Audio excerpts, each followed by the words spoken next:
Well, I'm excited by all of this stuff, everything that's going on in our field of biophotonics, but I've been working on a technique, and I don't think I can call it a new technique anymore, since I've been working on it for about 25 years.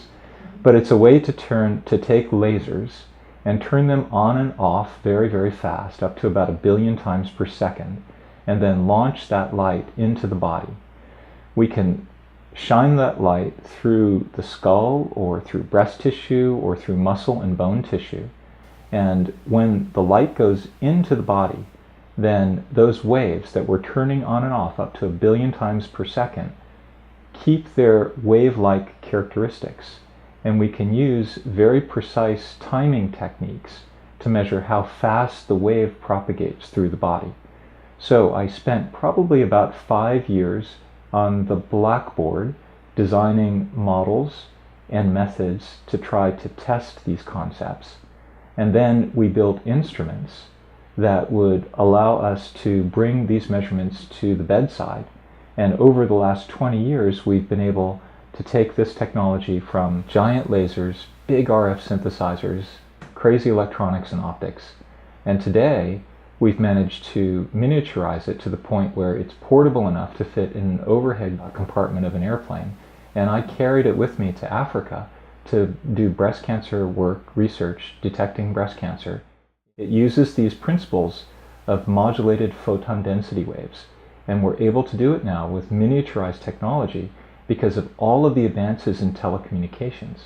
So we're taking exactly the same chips that come out of cell phones that turn radio frequency, or RF, on and off, and we use that to drive very, very small semiconductor diode lasers.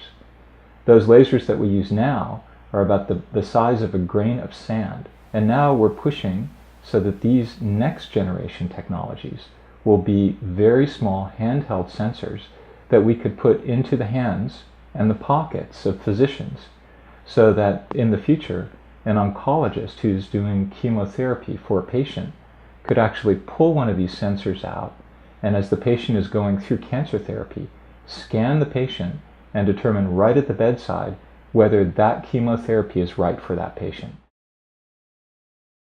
And so the changes that we see with optical methods tell us about how tumors' metabolism will change when chemotherapy is given to a patient.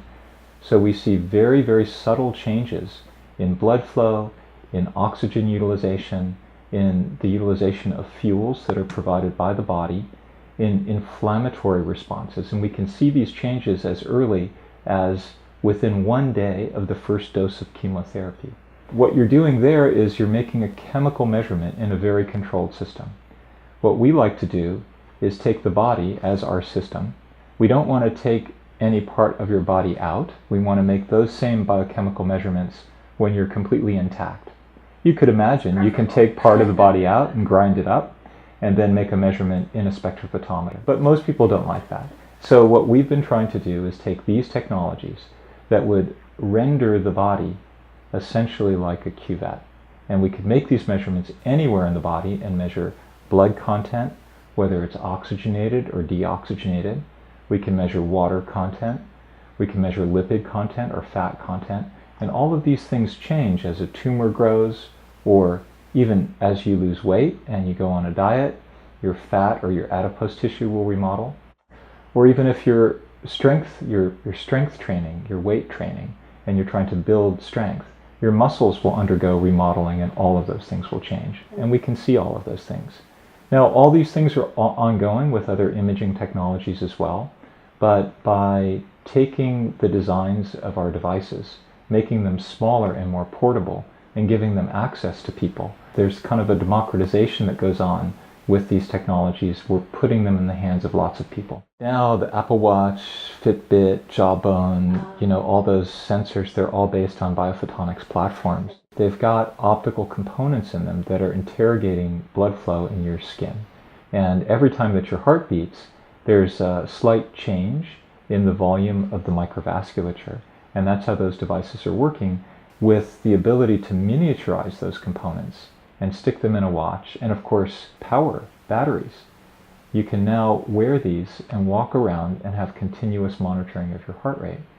But there's lots more to come as all of these platforms hire many of our graduates. So biomedical engineering students concentrate on biophotonics and work in projects, and you may be hired by Google or Apple or Fitbit or Jawbone or Nike. They are truly hiring people from our field, and several of my former students are now working in these companies. But what's really interesting is not just the fact that today they can measure heart rate. If you can trace the entire waveform of the cardiac cycle, then you can relate that back to other aspects of cardiovascular disease. You can do continuous blood pressure monitoring potentially. You can look to see perhaps whether there are alterations in valve function in your heart, whether there are changes in your vasculature that are increasing blood pressure, that are signs of vascular disease. So these are signals that are embedded in the types of measurements that we make, and there's lots of state-of-the-art research to try to understand how the fluctuations in these signals could be analyzed and interpreted mathematically to give that new insight about the underlying physiology or the appearance and progression of disease.